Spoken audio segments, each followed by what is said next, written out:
thewellnesscouch.com, streaming wellness into your lives. This is Up for a Chat with Cindy O'Meara, Karen Smith, and Kim Morrison.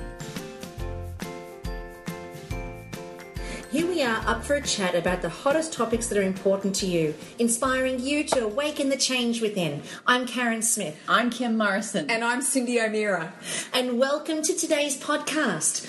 Just as we promised you guys last week, this week is a continuation of the where-tos, what-tos, how-tos, why-tos on the brain and how we can enhance our functioning through the foods that we eat and the foods that we don't eat. And this is going to be a gloves-off podcast, as usual. But I think this one's going to be... When is it on? I know, but I think this one's actually going to be a little bit more fun.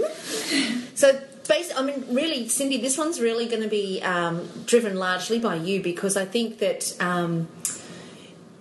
you're the expert, basically. Well, last week we talked about the whole brain, and how the brain is connected to the body and how important food is for the brain. Yes, the mind comes from the brain, but the brain is a physical part of the body. Yeah. And so we've got to make sure that our brain is functioning well. Just to revise what we talked about the many books that we've all been reading on the brain and how Kim's given up sugar and how her brain is working better. And when I gave up grain and sugar, basically, my brain's just started to work really well. And so this is really a continuation on it. And as well as continuing on about the brain, we need to talk about what's happening in current events around the world as far as diet goes, because we have a paradigm shift happening. I didn't think it was going to happen in my lifetime. I actually thought that everything that I have thought about and done would never be changed in my lifetime. But I actually see a huge paradigm shift happening now with regards to fats. So what we talked about last week was that the things that are causing problems as far as our brain goes is that gluten is a real issue. And causes inflammation. Sugar, like your blood sugar not being even, is also an issue. And your digestive system not working well and not having the bacteria that you need. There were some other things that we needed to discuss, and one of them is fats. And fats are really, really important as far as the brain goes. Now, we looked back at our podcast, and we've actually done 2 podcasts on fats. And we did one on cholesterol and one on the good and the bad of fats. Was it, Kimmy? Yeah, it was the skinny on the skinny on fat or something like that. So we've already done it, but there's so much more information now, and we're now getting more updates as to what's happening. And this paradigm shift is happening regarding fats. People are no longer scared of fats. They're realizing that fats are important. And my boyfriend, as he still is, David Perlmutter. He's hanging in there for another week. Oh my gosh. Oh my gosh. He is. I like his brain. I like the way he writes. I like the way he talks. I like everything about this man. But he actually... Have you met him? No, never. Actually, let me just check him out. I haven't even looked at him. Show me the photo. Really? Are you serious? Oh, he's cute. He's cute in an odd different way. David, if you ever listen to this, they mean that in the nicest possible way. Seriously, honestly. He's got a scientist. That's what he looks like. No, he's a neurologist. He's got a very friendly neurologist face. With a science twist. He's just lovely. Yeah. You've rendered us speechless now. Oh, no. Anyway, so he talks about the importance of fats. And, he might as well just say this whole cholesterol, saturated fat thing with heart disease is just BS. That's basically what he says. And he actually goes through the whole science behind it and talks about... And he does... I've been saying this for years about the whole good-bad cholesterol thing. I just think it's absolute BS as well. Because how can anything that the body produces for a reason be bad? And we talked about the HDL and the LDL. So just to remind everyone, HDL is what they call the good, and LDL is what they call the bad, and they're homeostatic. One takes, the HDL takes it from the tissues to the liver for storage, the other one takes it from the liver to the tissues to be used to make the brain. Oh my gosh. How amazing is that? That it actually makes the brain. It must take cholesterol to the brain. But what's really interesting is that if your sugar levels aren't right and it's trying to take this cholesterol to the brain in order, because the brain's 70% fat, so it's trying to take this cholesterol to the brain, and if the sugar's there, it won't be able to use it. So the whole thing is that the whole cholesterol reading thing is that LDLs must be low. He's saying no, LDLs must be high. He says people with low LDLs, dementia and Alzheimer's is a given. Those with high LDLs, which goes in the face of the Heart Foundation and what their recommendations are, because the Heart Foundation and the drug companies are saying we've got to get your LDLs down, get your HDLs up and your total cholesterol down. But he's basically saying the higher cholesterol is, the longer you'll live and the more cognition you'll have in your brain. The lower it is, the lower cognition you get, the more dementia you'll get and the more Alzheimer's you'll get. It's interesting. It's fascinating. So what's the Heart Foundation going to have to say about this? Well, in the last couple of weeks, or quite a few weeks ago, at Catalyst, for those who are listening overseas, we have a public television station called the ABC. The ABC is government funded, so there's no advertising, there's no marketing, so they virtually can say what they like and they're not dictated by marketing and advertising of margarine companies or drug companies.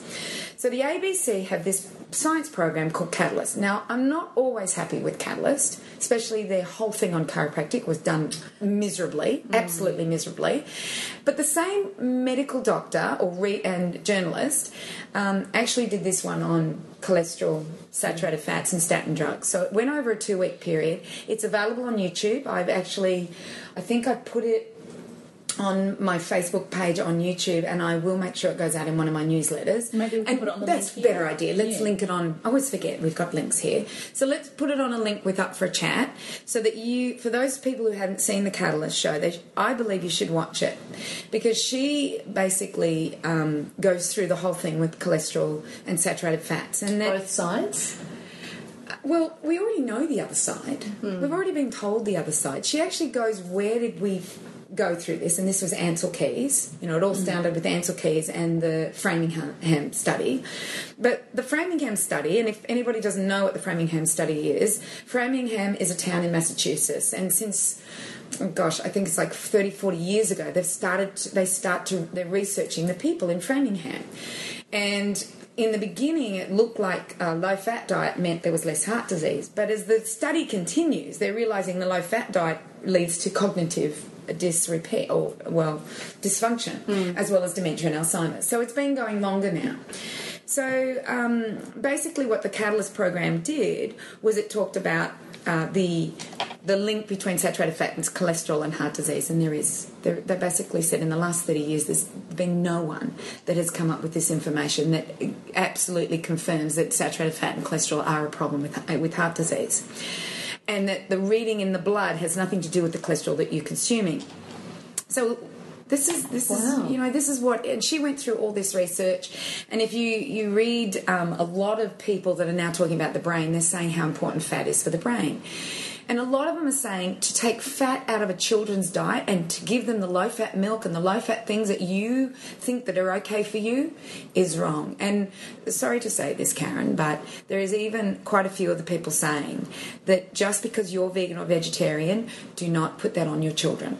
I agree. Yeah. I agree. I think it has to be each individual's choice. Yes, it is. I don't think kids can choose. They're too young. And they say in the beginning, allow them to eat these foods, because especially Natasha Campbell McBride, who wrote the book, the GAPS book, she very vehemently she says, please do not put your children on a vegan or vegetarian diet. They need that in the beginning, and they need the access to the fat, the saturated fat, in order to heal the gut. Saturated fat heals the gut. So while we look down the barrel of a microscope and we declare that cholesterol and saturated fat is not good for the heart, this was what the declaration was many, many decades ago. What has it done for the rest of the body? What has it done for the brain? And the brain is where we're looking at the moment. We're looking at how we are connected with the brain, and the food that we consume has everything to do with how the brain functions. And then, of course, your mind is a manifestation of the brain, and it allows that. So what the Catalyst program went through, and went through nutritionists and medical doctors and cardiologists in the US that are now saying we need these fats, and it's really important that we have saturated fat and cholesterol in our diet. So there's this paradigm shift happening. And then I think it was the British Medical Journal, another cardiologist went through and said this all happened in a couple of weeks. That happened, and there was just this one thing after the other, and the Heart Foundation is at the moment in Australia is in damage control. Everybody is on the Heart Foundation Facebook page basically giving them hell because of their recommendations, and that it's time for them to change their recommendations. There's also a beautiful girl by the name of Jessie who has started a petition against the Heart Foundation in Australia to stop their tick of approval on margarine, because basically what David Perlmutter is saying, as well as Natasha Campbell-McBride, as well as Datnis Karatsius, or whatever his name is, I can never remember. They call him Dr. K for short. It's far easier. We'll go with that. Well, let's go with Dr. K.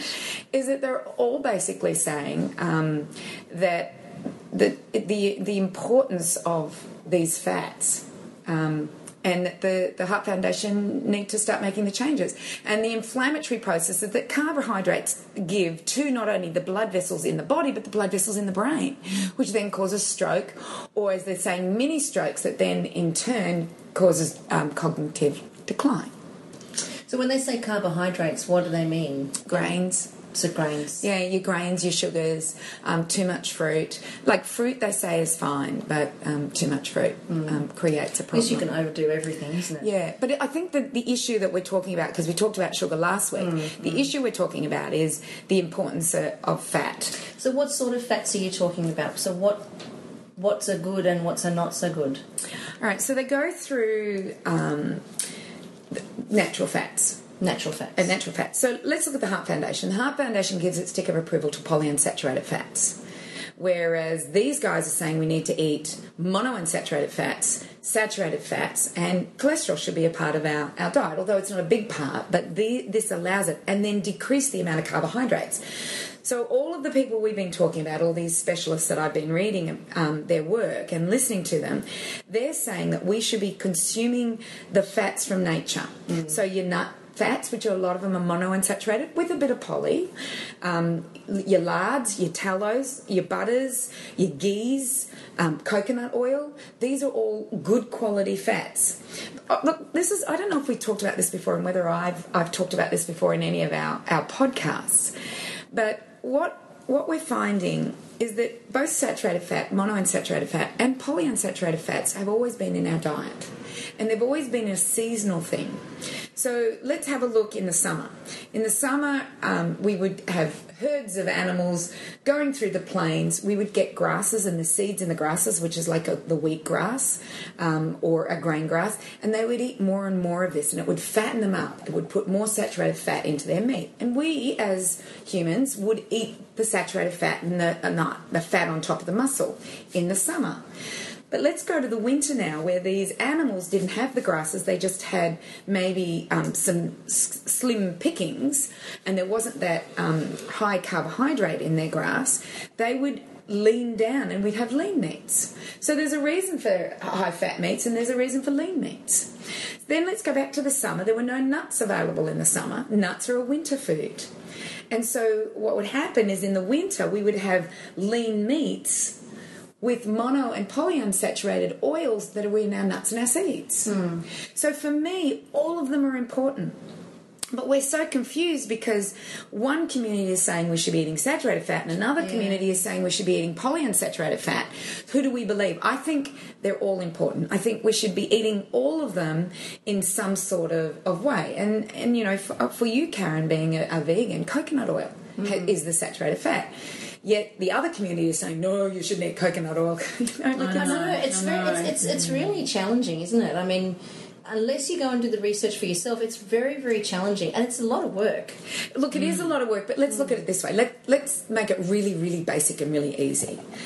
Let's call anything that is made by man or manipulated by man whether it's genetically modified, hybridized, as far as fats go, hydrogenated, interesterified, fractionated, or had some flavour or colouring, or when you read the ingredients, it looks like a chemical laboratory ingredient read. Yeah. Let's just say they're the fats you need to stay away from. Yeah. The fats that are good for you are those from nature, nuts and seeds, even our cold-pressed oils, there's nothing wrong with them. Yeah. So one of the cold-pressed oils that I believe is absolutely wonderful because it has a nice array of omega-3 and omega-6. So here I've brought up another term.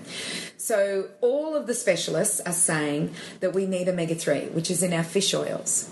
And they're also in our seed oils. So they're very high, omega-3 are very high, basically in flaxseed oil and inca inchi. They're your two biggest. They're around the 50% mark. So those types of oils are really good. And they're important. But what happens is that when we look at the ones that are made by man, where the issues are, and this is where I believe what happened when they did the Catalyst program is that they tried to say these fats that the Heart Foundation are telling us are good for us, which is your polyunsaturated fats, which is margarine, which has been chemically changed. It's a vegetable oil that's been chemically changed. And that chemical changing creates new fats, such as trans fats. And I was actually just reading an article today in the latest health news, and it's basically saying that we need to get rid of all trans fats in Australia. There's a whole thing on getting rid of trans fats in Australia. Well, aren't trans fats natural as well, though? Yes, but that's a natural trans fat. That's not a trans fat that's produced by a hydrogenation process or partial hydrogenation of a vegetable oil, which makes the vegetable oil that is liquid at room temperature solid at room temperature, and that's margarine. But then the Heart Foundation will say, but none of our margarines have trans fats in it, because they're using another formula, another chemical way. They're doing an interesterification. Now, an interesterification means it produces IFs, which are interesterified fats. They're not even in nature. So the Heart Foundation has given their tick of approval to trans fats right up until 5 years ago. 5 years ago. And now they're going, all trans fats should be gone. And I'm like going, you know, you're not that smart, really. Because you've been saying that margarine is good for us, and that was because it had been produced as a result of partial hydrogenation, and now you're saying they're no good for us, and then you said eggs were good for us, and now you're saying they're not good for us. Why don't you admit that saturated fat and cholesterol are not the issue, and it's the sugar that's in their tick of approval foods that is the issue? And that will also cause inflammation in the brain, which will cause low cognition. You know, like it's so frustrating, but I think there's a paradigm shift happening. Well, I think there is, because that show Catalyst said there was a big thing there on the statin drugs. What exactly do statin drugs do? You've got me there, but they lower your cholesterol. That's the whole idea. But they stop an enzyme. So if I have a tree, let's just say I have a tree with a heap of branches on it, and we're going up the tree, and they stop the enzyme at the trunk of the tree. So every branch is affected. So yes, it stops your cholesterol, but what about all these other things? And one of the things it does stop is the production of coenzyme Q, Right. 10, Right. which is really important. And then it stops another production. So instead of them stopping the enzyme just to the LDL, they're actually stopping a whole bunch of other things happening. Brain cognition, vitamin D production, hormone production, all of these other things just by lowering this cholesterol. But I can't remember the name of the enzyme it stops. Sorry, I just can't remember. So a statin drug is to lower your cholesterol and to especially lower your LDLs. Now, remembering that your LDLs, when they're high, you have a greater chance of cognition, less chances of dementia, and less chances of Alzheimer's. So this whole statin drug industry is worth how much? Billions. 80. Wow. Is it 80 billion? Worldwide. Worldwide. I think it's 40 million people in the US alone are on statin drugs. So it's 40 a million, big is that right? It's money-making huge venture. money-making. So for this to come out, for this to all be exploding, I can almost feel like there'll be a whole lot of scientists in their laboratory trying to come up with an alternative, because what else is that? People aren't going to go and buy a whole lot of green veggies. to make money for the pharmaceutical that's not going to make the pharmaceutical companies money. So what's your advice to people that are on statin drugs, that are told that the LDL is too high, that they're told that they've got to look at what they're doing? What's your advice? Because if people turn around and just do they stop just cold turkey taking these drugs, or do they find a doctor that's going to help them wean off it, or how? I mean, I'm sitting here listening to this going, I hear us. I totally listen, and I couldn't. You are my God when it comes to understanding food, because I know how much effort and time you put into it. But where I'd get confused, or where I feel like I'd need to prove to my people that knock you constantly because of what you're doing, not that you should feel you have to do that, but you want to back it up with something that feels right. And you've got to do that for yourself too. So you've got to know for yourself that you're doing. You know, number one, I think people need to look at two sides of the story. Just don't believe what you are reading in the media. Go and do the research. Like, there's books out there. There is reputable books out there, like Wheat Belly, Grain Brain, or Why Isn't My Brain Working by Dr. K. There's so many books out there. Maybe do a little bit of reading. That would be good. You know, listen. And if you're not a reader, the podcasts are amazing. Yes. I swear to you, Underground Wellness and the Wellness Guys are two of my favourites as far as who they interview and what they get on there. And you can take us walking. Yeah. You know, like you can, like, and this is what I do. I do so much driving that I don't listen to radio. I don't listen to those things. I want to listen to these guys that are educating me, and then they take me to the next step of my education and the next. And I don't think it's ever going to stop. And education isn't. What I'm seeing is education isn't absorbing something. Education's opening up the possibility for more, isn't it? It's like you learn one thing, all of a sudden you're onto another trip. Well, what happened was after the whole saturated fat and cholesterol thing blew out of the water from not only Catalyst but the British Medical Journal, and there was quite a few things happening. After that happened, in Australia there was a bit of an outcry by a couple of doctors basically saying to Catalyst, please do not show your next show, which was going to be on statin drugs. And because they believed millions of people, or thousands of people would die if they went off their statin drugs. And I loved one doctor in Australia saying, I've never seen anybody die of a statin deficiency. Oh, wow, that's beautiful. It was beautifully said. He wrote the book, If I Eat Another Carrot, I'll Scream. Something like that. He's a great medical doctor. I can't remember his name. He's in the media quite a bit. But two outspoken doctors that did not want it talked about the statin drugs was Dr. Norman Swan. They didn't want it talked about to get rid of, or they didn't want it. They wanted Catalyst not to air about statin drugs, right, and the problems with statin drugs, because they were scared people would listen to Catalyst. They didn't support them at all. They supported statin drugs. They support statin drugs. And I was reading Dr. Norman Swan's stuff. Now, by the way, we're number 3 on health podcasts. The Wellness Guys are number 2, and Norman Swan is number 1. Oh, wow. So this is the difference between Norman Swan and the Wellness Guys and us. So Dr. Norman Swan has some health show, I think, on the ABC, and it's podcasted. And he basically said that the Aboriginals, if they go off their statin drugs, there'll be many deaths. And I went, what, you think a little white pill's going to save an Australian Aboriginal? Wow. Are you serious?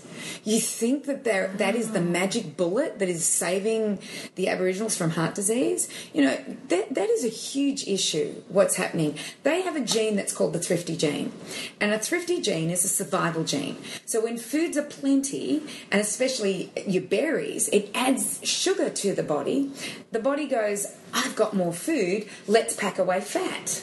And so what happens is that the Australian Aboriginals have only been westernised probably for less than 100 years. And they can't cope. They needed that thrifty gene. So when they eat Western foods, then of course they're going to have the chances of diabetes increases enormously. Their chances of heart disease, their chances when they eat a Western diet are far greater than our chances being not having that thrifty gene. So Norman Swan believes that, it's going to be a white pill that's going to save these guys.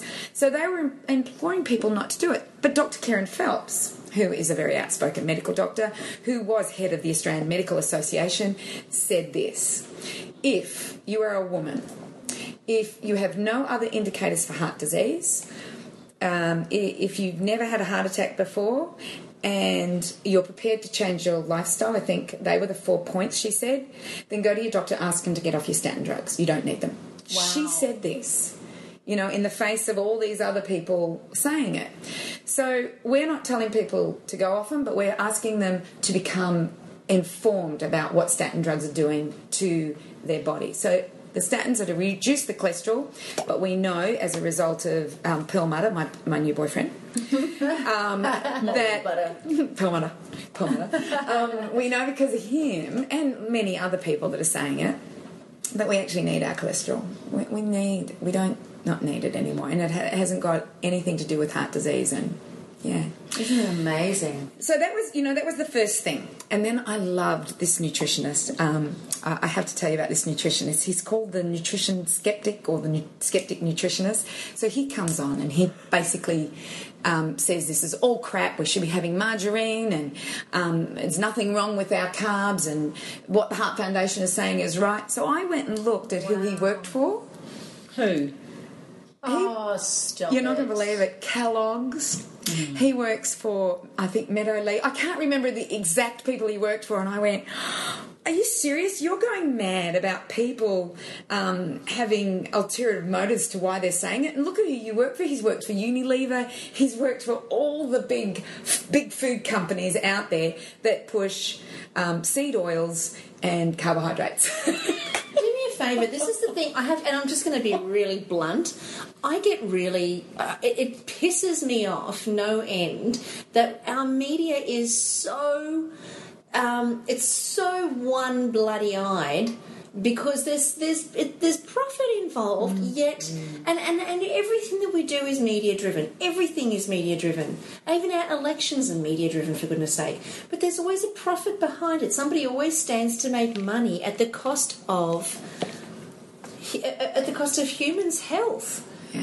For goodness sake, what the hell makes man so freaking arrogant that he thinks that is an acceptable way of operating, when the price is humanity, but it's also our kids, our innocence. Shocking, isn't it? Oh, I just had a very passionate moment there. Yeah, no, I even swore, so do apologise for But that. I agree with you, though, Kate. Do apologise for that. We're behind you with a triple P. We are. Triple P We and triple S. definitely are. And I actually think that it's disgusting. people have to stop watching the media. I agree. I just got an email actually from one of the beautiful girls that were with us in Fiji, and Kayleen. Remember Kayleen? Oh, yeah. Who was on our podcast. Yeah. She sent me On an email retreats. that she got from the Heart Foundation. Oh, sorry, Kayleen, if I've dobbed you in. But anyway, sent from the Heart Foundation that basically said for everyone to watch Media Watch on the ABC, because they were going to destroy Catalyst program. Now, I haven't seen it yet. So wow. Yeah, I haven't seen it yet, but I'm looking forward to it. Let's just see if the Heart Foundation thinks that another Media Watch would do if that. I was the head of the Heart Foundation, I would so be employing people like you guys. Do you think they can turn this around, or do you think it's going to die? But I look at it this way. They can either go down in history as the organisation that created more ill health and more sickness and more heart disease on the Australian population, or they can become the hero. There's a lot of people who trust them, a lot of people who buy their tick of approval. There's a lot of people out there that don't want to do the research or have the time nor inclination to do what we three often find ourselves doing, because it's our passion, but they want to still live a life like we do, or a life like others that are healthy. But you're looking for mentors. You're looking for people that inspire you to be the greater version of yourself, and someone to trust. So if they've been looking to that, which is how they pitched themselves from the very beginning, was the Heart Foundation, and I fell into the trap 15 years ago. I believe that was it Olivia spread, or one of those spreads, when it first came out. And it was really harping on about the olive oil and the type of fat it was and everything. And I truly believed them and followed it. And you're right. I actually, if the Heart Foundation could do the same thing as I did, which is eat humble pie, and actually go, you know what, I made a mistake. Yeah, but they won't. But could they? But you think about it, it's like our media actually standing up and saying, yeah, we've been manipulating you since we were created. And it's like our pharmaceutical company saying, yeah, sorry, you've actually been our guinea pigs. You've been our lab rats. And we've been doing it since, forever. And We have made a fortune out of you. You know, while that's the truth and that's the reality, they're never going to do it, because what they stand to lose is not only their credibility and reputation, which then wipes them off the face of the earth. There's a lot of stakeholders. There's a lot of people who've got a lot of money at stake in our pharmaceuticals and our heart foundations and our media. There's a lot of people with a lot at stake. And, I mean, I'm just going to put it out there. I'm going to say it. Can I say it? Go for it. As soon as you get to that kind of level, or as soon as you get to that kind of control over society and humanity, the level of corruption is rife. Mm-hmm. And there is an incredible amount of corruption that drives society globally. Look at our economic, the global meltdown. It's all driven through corruption. So not because the economy was suffering, because there was somebody corrupting the whole economy. It came back down to 10 people who corrupted the entire economy. So there's always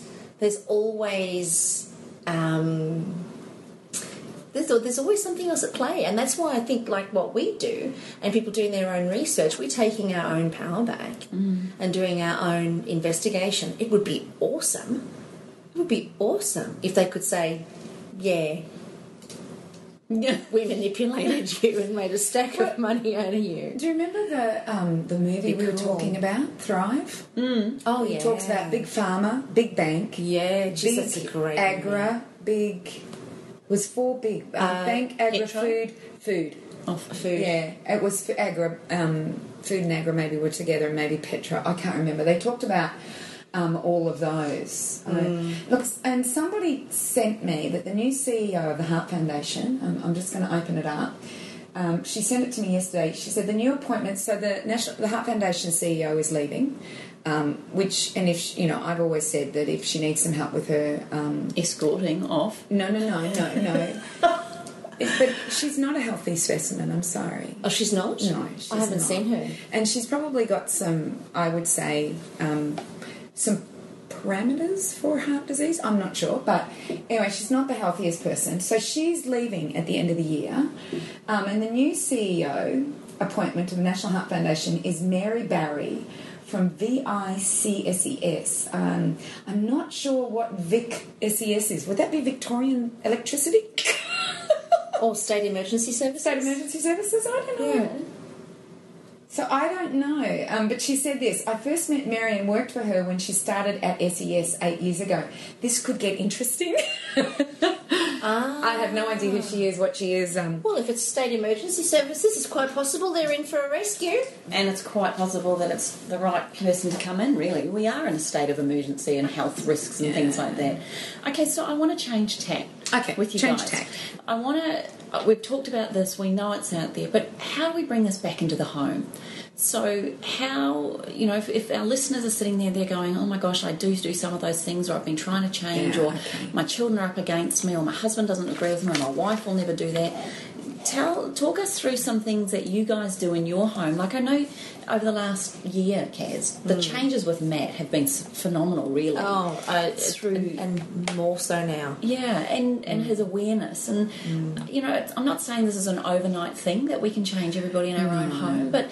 I mean, I've got some parameters that I've been working with, particularly being on this, that I thought would be quite interesting to share. But what do you think have been some of the most important things for you in order to help Matt to understand? Because if you think about it, as far as people like Matt are concerned, they've been brainwashed for 30 years. Oh, look, big time. We all have over this time, and it's very hard to change a way of thinking that you think is real or normal. Look, and it's really true, actually. Mine's a classic example of that relationship where I wanted to make the change based on the relationship that I had with you girls. I wanted to make some changes and become more conscious of my eating. And Matt was very... uninterested, very negative. He was almost defensive at the beginning, wasn't he? Look, and there are still lots of people in our family and, in life that still feel the same way. I mean, there's lots of people out there who, are very resistant. And they are, and they think you're a quack. And I actually now think that it's really hilarious, because I think, how can you possibly tell me that something laden with cheese and wheat and all that sort of Additives stuff. and sugar. And how can and how can you possibly fight with me when you don't even know? And I'm not fighting, by the way. I'm just not eating what's there. But how can you fight with me and tell me that I'm wrong when you just don't know? So there was that initial pushback, I think, in the beginning for me. I just thought to myself, I'm going to do this and, bugger you if you don't come on the ride with me. You can just get fat and do whatever it is that you're going to do. And to be honest, initially I felt a lot of resistance towards him, and I felt a lot of negativity around him, and I felt that negativity was going to be the undoing of our relationship at some point, because I thought, well, it's not just about the food. The fact that you're so resistant to something that I want to do, and it's a relationship issue. Yeah.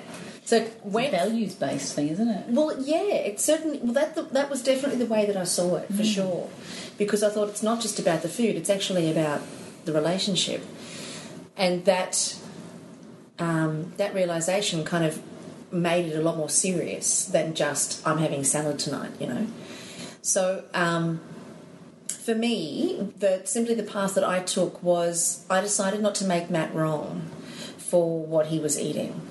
Because a person makes the best decision that they know how to make at the time that they make it. And if they knew how to do it better, they would.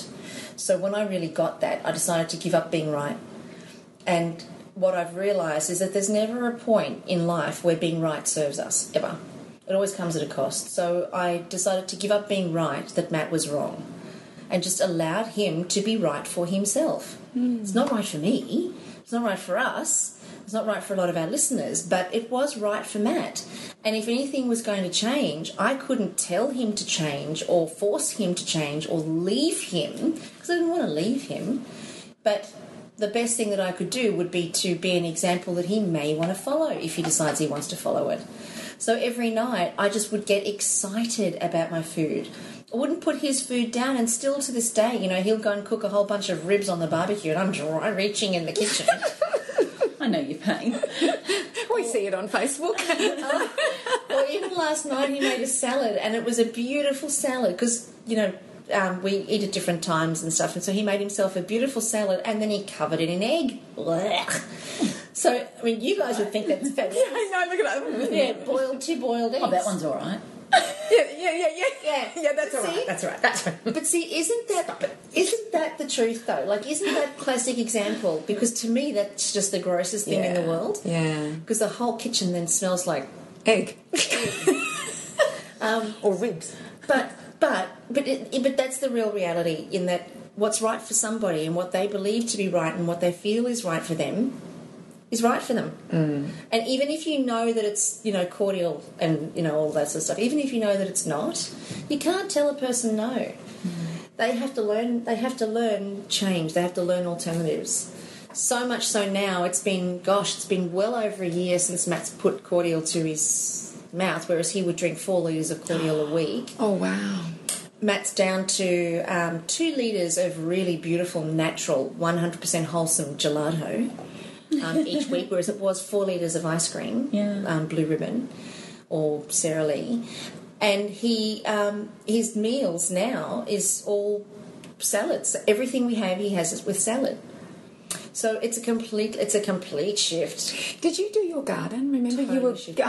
Well, when I came back from the UK, I was going to do my whole garden, but since I've been back from the UK, I've had this coughing bug.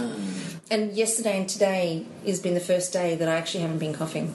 Because I find even having a garden, and especially if the guys and the kids can become involved in it. Like, I watch my kids every day go out and pick it from the garden. Like, my tomatoes are all coming in at the moment. Oh, beautiful. And I think it's one way of getting, as Kim was asking, one way of getting a family involved in starting to eat these types of foods is that they see it growing, they can go out and pick it. In the beginning they weren't picking it. I would have to go out and pick all the grubs off it. But now they have figured out how to do it. And even I was watching my son the other day. He went out and got the lettuce and the tomato, and I've got a cucumber. I've got cucumber. Oh, I'm so excited. Capsicum. Yeah, capsicum. You've got capsicum. I've got my chilies. I don't think I put capsicum in, but I'm watching this happen, and like I said, there's a paradigm shift, there's a revolution. And look at Matt. It's a paradigm shift happening with them and a revolution with him. And I've been wanting to do the gardening, like the edible garden, for months and months and months and months and months. And he has been so resistant to that. It sounded like my husband. Yeah, there was just no way I was getting it. But I think the thing is, too, sometimes we tend to, or I tend to go through phases as well. And so Matt thought it was a phase. So Matt thought, oh, it's just a phase, she'll get over it. She's, because I do jump from one thing to another. If I resist for long enough, she'll get over it. And I didn't. So I think that's also the key, is being rock solid with your belief and being consistent. But not because you want to change them. Just be consistent because that's what's right for you, and give up making anybody else wrong. Because when you do that, as soon as you make somebody else wrong, if they're going to try and defend their way, as soon as you say to somebody what you're doing is the wrong thing, they have to defend themselves because we have to be right. Just like I have to be right that my way of being is right, and I'll defend myself. So somebody else is going to do the same thing. So instead of getting into that exchange, don't make them wrong in the first place. Therefore, they don't have to defend themselves, and they are then open to alternative options, given time and consistency. And that's about thinking all the time, because sometimes you just want to say, no, it's this way. Absolutely. It's this way. This is the way we do it. That's when you bring your thumb and your middle fingers together and you zen the hell out of a moment. And put your tongue between your teeth and bite it. Breathe in hard and zen the hell out of a moment. Because it was so funny. Howard and I were sitting down the other day and he said something like it was a figure, a number. And I go, no, it's 26 or something like that. He goes, no, it's the 26th. Keep going. I just had to keep going because I knew it was the 26. I'm really good with numbers. But what difference does it make? See, I don't even remember it now. So what difference did it make whether it was that number or another number? You're so right. Well, our favourite line in our household is yeah, tell me. You always have a good one. Our favourite line is whenever, and I've been trying to do this with the kids when they're both bantering away about something or we're not agreeing with something, our line now is, oh, that's interesting. That's all you've got to say. Yeah. That's interesting. It's freaking wrong, but that's interesting. No, I'm not good. You don't add the That's interesting. wrong Let me share my perspective. If we say it politely. But it's true. It's takes so the emphasis true. off it. It does. But the thing that happens is that, like, I look at my aunt. He's very much against my uncle taking a medication. But that's what he wants to do, and he thinks that that's right. You can't make them wrong, otherwise then they have to defend it, which then escalates their need to hold on to it even more. And makes it longer. Correct. Perhaps the turnaround. Totally. There's no mistake about it. You just have to leave it. You do. You have to not make them wrong. You just make yourself right. And then what I mean by that is just be consistent with yourself. Do what you're doing and enjoy what you're doing and not making them wrong. Accept that where they are is where they are. Yeah, it's so true. And as a parent, so for those of you that are parents out there with kids, we still have a bit of control. You're lucky. Yeah. So unless your partner wasn't on board with you, but still, as the mother of the house, for me particularly if you're the food preparer, you have a lot of say in what goes on really in the house. What I'm finding with two teenagers is the less I say, the better.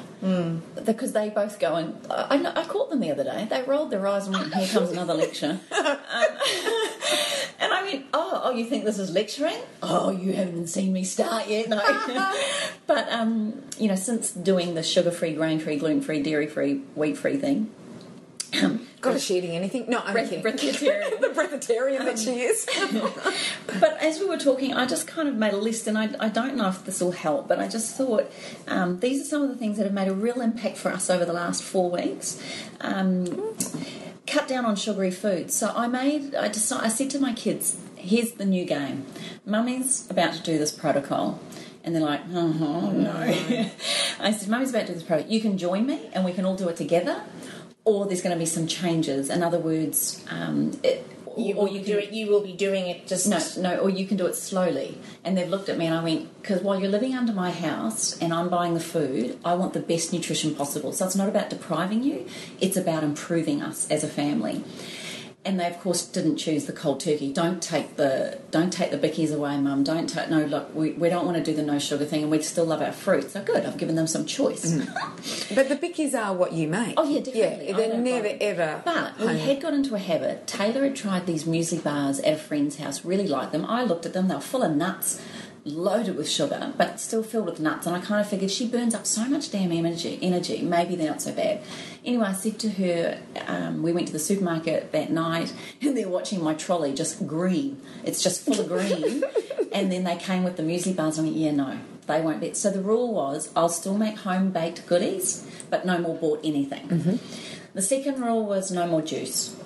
No bought juice. Agreed with so that was actually a really good one. And Jacob, last week, he goes to me, oh, Mum, why is there no juice? And I went, yeah, Jacob, I'm not buying juice anymore, mate.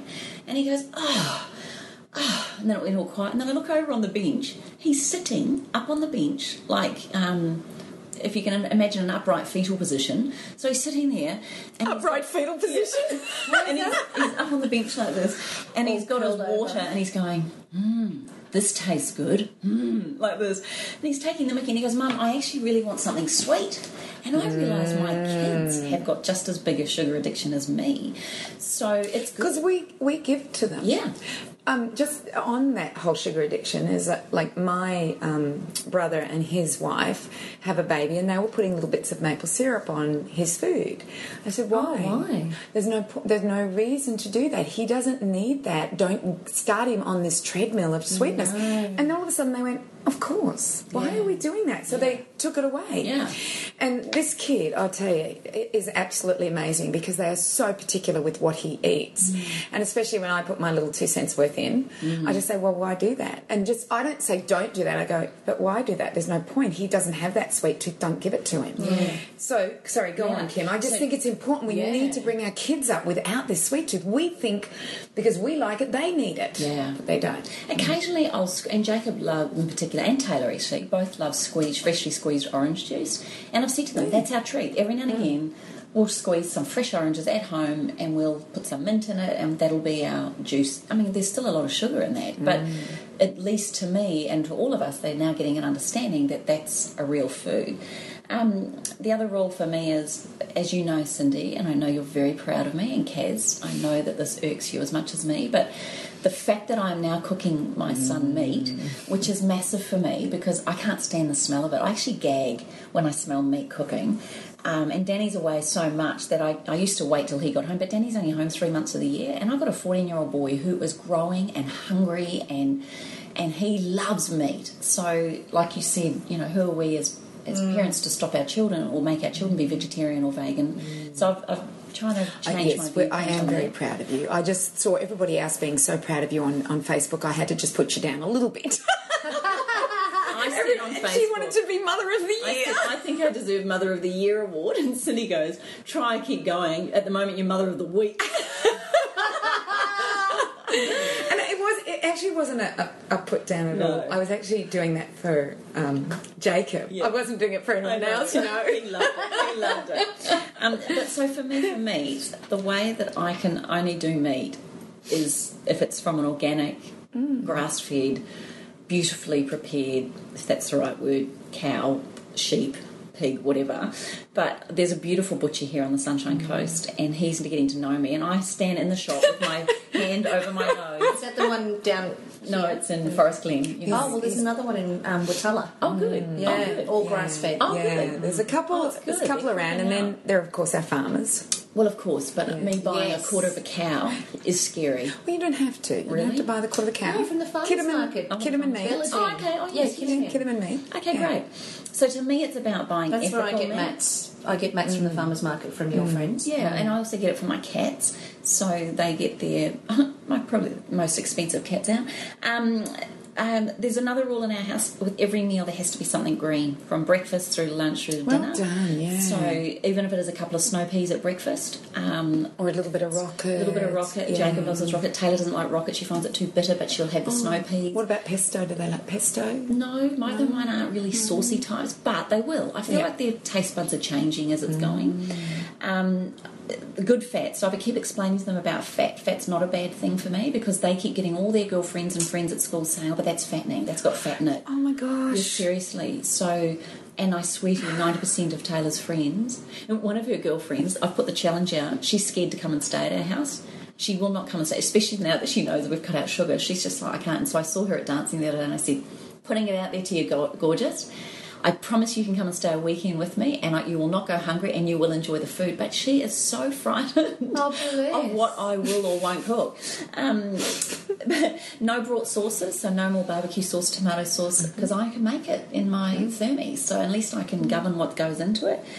We don't buy ice cream. The kids, I mean, occasionally if we're out at a picnic or we've been to the beach and they want to go and have a Magnum, I'm not going to stop them. But that happens once in a blue moon. So for me, it's kind of like, well, if you want, and then they don't feel great afterwards. So yeah, that's the thing is when they're eating clean, and then they go and do that, their energy drops. You actually realise it when you eat a diet that what you're talking about. Your energy just stays high. You never have a low. You never not so true. be able to go up some stairs. You know, like you're just always on this. You're always light. Very light, yeah. You could run. You feel like you could run forever, and you could jump up the stairs. And no, it's true. Good job, Kim.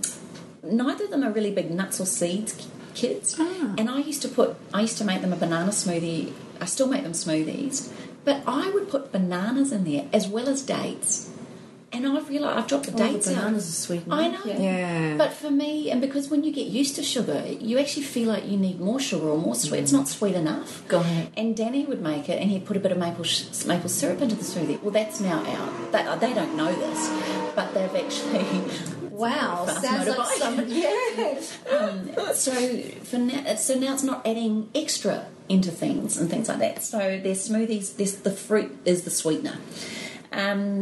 They have to, before they walk out the door, have their green shot. That's just part of the rule of being part of our family. And anyone that stays is offered one. So they have that. And Taylor still does it with her hand over her nose and she gags and she does the whole thing. But now we've added camu to it.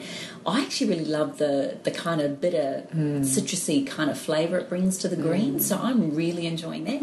Probiotics goes into their smoothies. A teaspoon into every smoothie I make for them is the probiotics.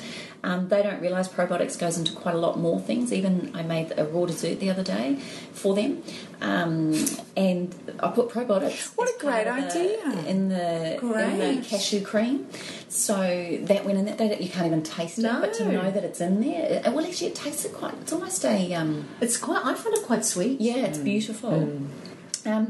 The other thing for me, the garden, I've put in there definitely for them. I asked them to go and pick me the lettuces, things like that. The other thing that's quite interesting for me is about talking positively about food. So actually embracing food as a nourishing fuel for the body. Absolutely. Not just it's not just a quick, like just slap it down and throw it down your guts. And because I'm so busy in the morning, one thing we've really noticed lately, the more passionate you get about food, you will spend more time in the kitchen. And that's a fact. And if you're prepared to eat more healthy, you're going to have to actually account for that time. So for me in the kitchen, I think I'll take a photo. My kitchen in the morning, so when I buy on a Sunday, we go to the markets and we get all our fruit and veggies, we come home and there's stuff everywhere. The key for me is preparation. So I'll spend a good hour or two cutting the celery all up into, finger length pieces, getting my snow peas all ready, getting the broccoli all cut into flowerets, wrapping it in a wet tea towel and keeping it in the fridge, so that the minute someone's hungry, it's there and you're ready to take it. You're not having to prepare, and especially on school mornings when I'm throwing together their lunches and making these big green salads and things like that, it's all there ready to go and I can actually get it quite easy and it makes it stress-free. So I think the key for going healthy and thinking about our lifestyle and good fats, good protein, good diet is actually preparation. Last week I went and heard an amazing man speak, Paul de Geyer. Have you heard of him? No. He you would have. He was on 60 Minutes. He's been on all sorts of things. He was the Navy diver that got eaten by a shark. Oh yeah. In 2009, lost his leg and his arm. Yeah. The most inspiring, unbelievable speaker I've heard in a long time. Totally lit me up.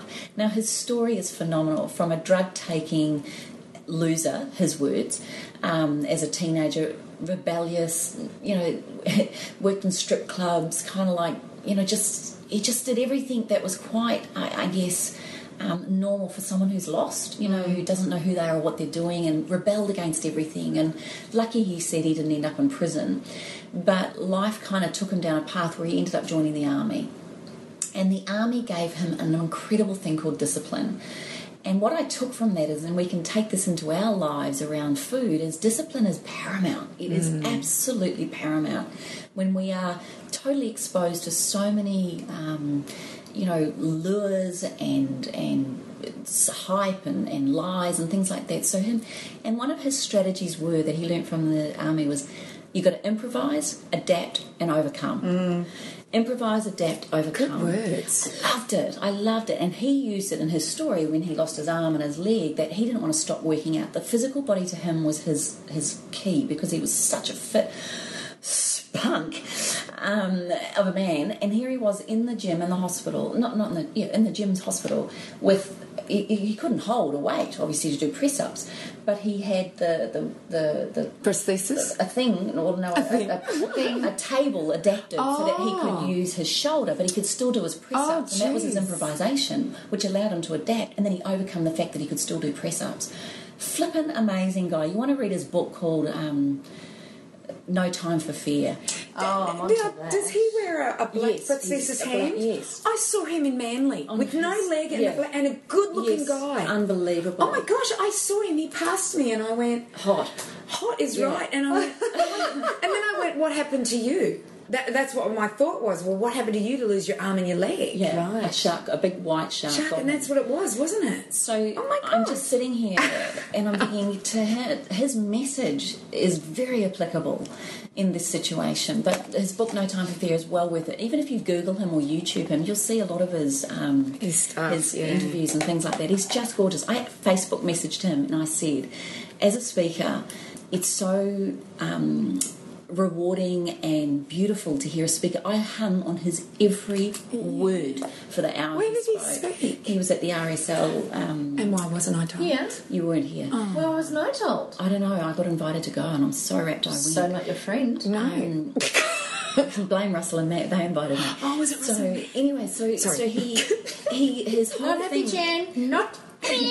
But what I'm saying to you is, if you're listening to this, you have to learn to improvise what you're doing. So it might be that if you have juice in the family, as an example, maybe you buy the juice and you empty it, half of it, into another bottle, and you fill it up with water to start with, and slowly decrease it, if that's something, if you want to take your time, or go cold turkey like I've done in our family. You adapt over a while, and Jacob in his upright fetal position, having water, going, I need something sweet. Do you know what he ended up doing, by the way? I didn't tell you. Went to the freezer and got out a whole thing of blueberries and raspberries and waited for them to thaw, and that's what he ate. And I went, honey, you just made the best choice out. And then overcoming it. He is hot. Yeah. Oh, show me photo. I'm just looking at him now. That was him. Yeah. I cannot believe I passed him. Sorry, love. No. Sorry, go on. Sorry, we're looking at a photo of him. When there is somebody spunky. Yeah, but and when he has the message to go with it, it's just, you would have loved him. I so wished you girls had been I would have loved him. Anyway, I said to Married? him, that was my question. And? Yes, well, I think he's got a girlfriend. But he just said at the end of it, there is no time for fear. And to him, the physical body is the most important vehicle you will ever own in your life. And that, of course, includes the brain. So I'm just bringing this back to the fact that mindset and feeding the body with the right fuel and treating it with respect. So for him, can you imagine a one-arm, one-leg surfer? That guy is out there surfing at Manly and Bondi, and he does it, and he's bloody funny too. He showed the graphic pictures, and why I'm telling you all of this is because, changing our mindset around food and what we do can sometimes be graphic. It can feel really hideous. It can feel like the worst thing out, or that it's not working. And I'm now 5 weeks into my no sugar thing, and I can honestly say I'm starting to see the light. But it's taken 5 weeks, So I'm not saying this is an overnight phenomenon. Nothing is overnight, I just think people have to realise it's a step-by-step thing. But if you're in crisis, then you need to really get going on the stuff that you need to do. And also, too, if you find inspiration, follow it. Well, that Because was you my don't point. wait till you're in crisis. Well, that was my point. Yeah, Because that's what we do. We wait till we're in crisis. Like, I waited till I was sick to start, and that was my last point. having a tablespoon of probiotics. Sorry, Kimmy. No, but that was my last point. What was your on last here point? Be inspired. Find inspiration. Find motivation through others. Follow people who are, if above you or ahead of you, whatever Us. it is on the ring. Just follow us. Really? Five-star Because rating.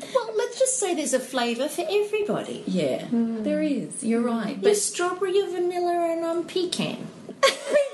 the nut. Yeah. Not in the whole group. But don't you agree? Yeah. Like you talking about Mr. Peterman. No, what's his name? Oh, Pearl Murder. Pearl Murder. Pearl Murder, That's my the new one. boyfriend. Pearl Murder. Well, Paul's mine at the moment. Paul's yours. Who's yours You've at the got- moment? who's yours at Yeah, who's yours at the moment? Well, look, I don't know his name, but I'm reading a book called The Untethered Soul. Oh, Oh. I like it. And I like the name of it. And I do love Deepak. Just finished Deepak. Super Brains. Oh, that's apparently brilliant. Shut the front door. Anyway, that there is another podcast. Yeah. So on that note, we've brought ourselves to an end, and we hope that you guys have enjoyed our chat today. So give us all of your feedback. Go to our Facebook page as usual, allthews.facebook.com/up for a chat, or you can comment on our podcasts at allthews. Wellness Couch, The wellness. thewellnesscouch.com/up for a chat. So there's two places that you can go and give us Five-star your rating. 5-star rating, and give us a 5-star rating. On iTunes. On iTunes. Definitely. We want to keep going on iTunes. Yeah, because we're number 3 in Australia, number 24 in the States, and we really want to be number 1 in Australia and number 1 And we in want the to beat States. Dr. Norman Swan. And we have to beat Dr. Norman Swan. People, spread the word. Spread the word. So join us here on Up for a Chat next week and become part of the ripple effect that's changing the world. This has been a production of TheWellnessCouch.com. Check us out on Facebook and join in the conversation on Facebook.com/TheWellnessCouch. Subscribe to each show on iTunes and check us out on Twitter. The Wellness Couch, streaming wellness into your lives. Whilst the Wellness Couch presenter endeavor to provide accurate and helpful information to their listeners, these podcasts cannot take into account individual circumstances and are not intended to be a substitute for health and medical advice from a qualified health professional. You should always seek the advice of a qualified health professional before acting on any of the information provided by any of the Wellness Couch podcasts.